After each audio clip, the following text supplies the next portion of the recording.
Ја еве од денеска, доколку не бидат вратени сите работи како што треба на свое место и не бидеме обештетени, ќе тргнеме на таа работа како што беше најавено, ќе биде блокиран коловозот и ќе бидат блокирани најмалку 40 градови.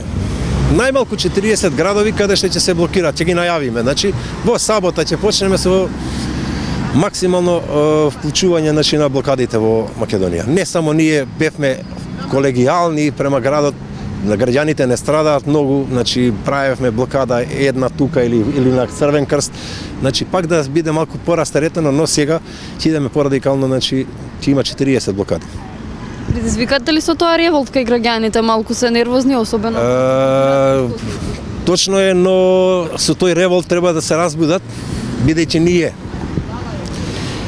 нашите митинзи, нашите блокади се мирни.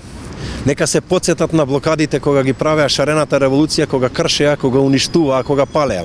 И кога тогаш тие што правеа такви зулуми во Македонија им одговара и тие се сега на власт, сега ние им пречиме со мирните протести. Ние со тој мирен протест поголеми ефекти постигнуваме него ли тие со тие нивни уништувања.